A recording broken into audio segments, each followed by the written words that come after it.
So after another day of violence, a dramatic breakthrough tonight as Egypt and the United States Secretary of State Hillary Clinton pull off a ceasefire deal between Israel and Hamas.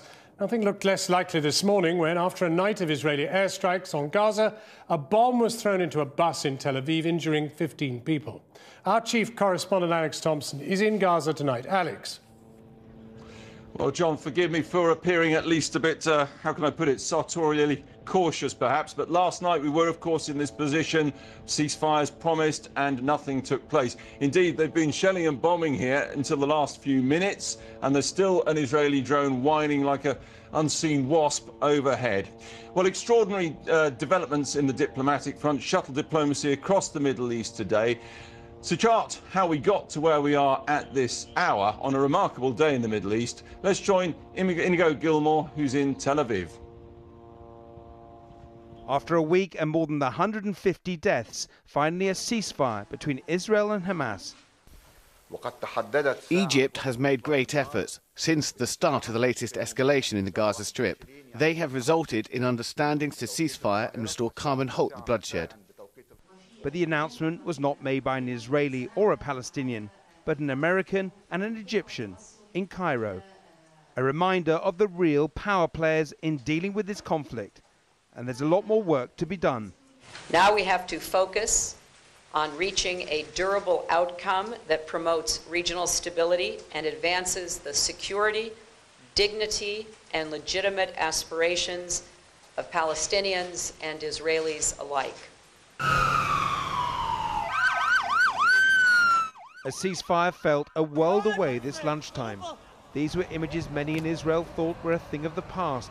Tel Aviv has not seen a bombing like this for 6 years. A bus bomb detonated in the heart of the city at midday. Even though no one was killed, the manner and timing of the attack sparked immediate fears that hopes for a ceasefire would be shattered. This attack was clearly aimed at sending a message that militants can still strike right here in the heart of Israel, just meters from the Defense Ministry and Israel's army headquarters. Reassuring both Israelis and Palestinians about their own security has been critical to securing this fragile ceasefire.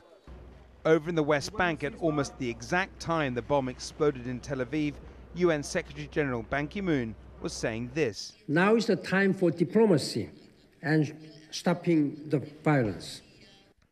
But the high-blown talk of diplomacy at that point seemed detached from the realities of this conflict. Hillary Clinton, following a meeting with Israeli Prime Minister Benjamin Netanyahu last night, was also in Ramallah, pushing for the ceasefire. Not much sign of progress at this stage, but there was one more critical stop to come. Mrs. Clinton met Mohamed Morsi, President of Egypt, who enjoys close relations with Hamas, bridging the gap for the United States and Israel. The reality of this conflict is that Egypt's president is now more relevant than the Palestinian president when it comes to dealing with Gaza. Inigo Gilmore there in Tel Aviv. Well, in the past half hour, the Israeli Prime Minister Benjamin Netanyahu has given his response to what's been going on today. In the talk that I held this evening with President Obama, I agreed that it was a good idea to give an opportunity to the ceasefire in order to enable the situation to be calmed and to enable Israeli citizens to return to their day-to-day lives.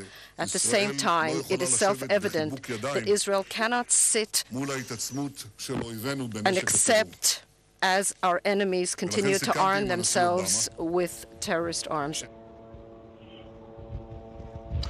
Well, an extraordinary and, of course, turbulent and violent day here in Gaza City, as the last 8 have been. We were outside the hospital in the main part of the town, the city centre, today when we got the news of what had been happening in Tel Aviv. At that point, it seemed inconceivable that anything like a ceasefire could possibly happen. Well, my report does contain some distressing scenes.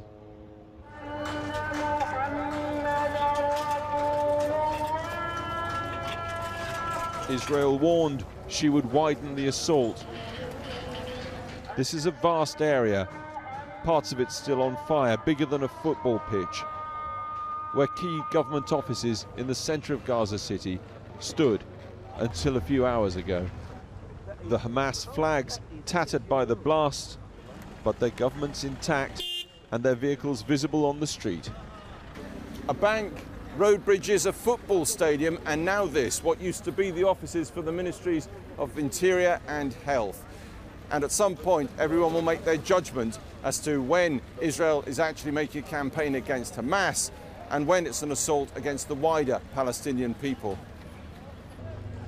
Look at this, and perhaps you get some sense of why at the city's hospitals, people, including medical staff, cheered and exchanged sweets, celebrating the bomb in Tel Aviv. From the minarets, praising God for the bomb. Our reactions are normal because of the pressure Israel puts us under.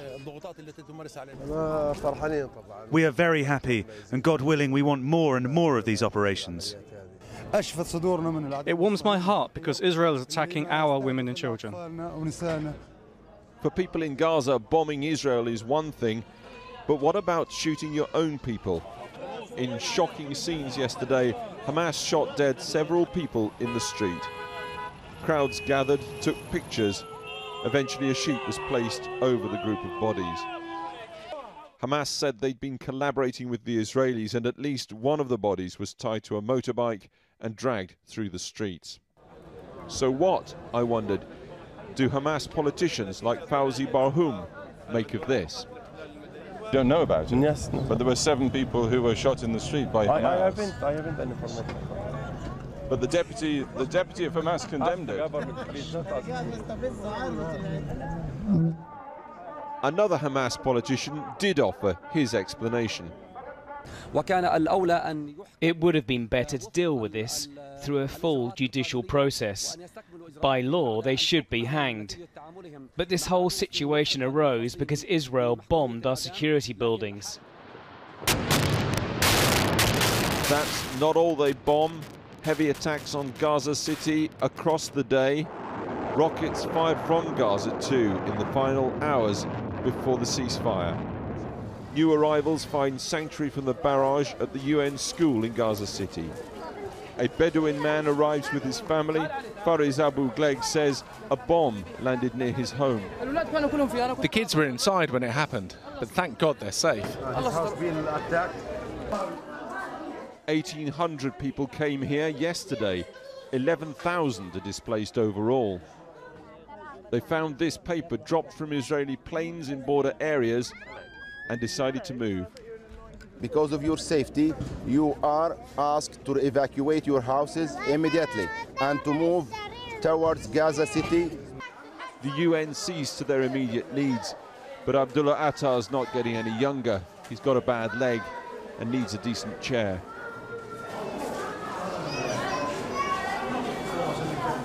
10-year-old Awad Al-Attar's needs cannot be met here. Mercifully, his mum, Sabah, and the family are here.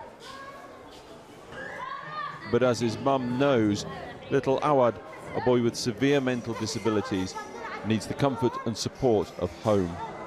He needs peace.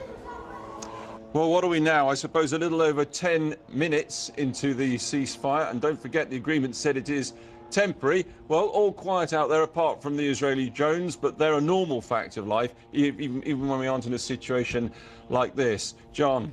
Indeed, Alex, we can even hear the drone here, but it's quite clear that this is a deal brokered by America and Egypt. Where is Hamas in this equation, and will they really not fire a rocket tonight? Well, I can't speak for Hamas, and even Hamas in some senses do have elements within the wider fringes of the movement who may not be completely under the control of the central command. So there's a big question over that for starters. Don't forget, Hamas said they had nothing to do with the bomb placed in Tel Aviv in that bus today. The crucial thing here, it seems, is that the Israelis really wanted a deal where the blockade of Gaza remained in place. They seem to have got that. And we were told very firmly by Hamas sources last night that an absolute non-negotiable aspect of them settling this business was to have the blockade lifted. So it seems there are still, on the face of it, an enormous gulf between the two sides, and no sign at the moment of that being bridged. But you have to say we are now probably 11 minutes into to a ceasefire, and we shall see whether that holds overnight. I should say the lights behind me mark a place 150 yards behind me where they put a shell in last night or this morning at 2:30 in the morning. So hopefully a different night tonight for us, and indeed, more importantly, for everybody in Gaza and indeed in Israel.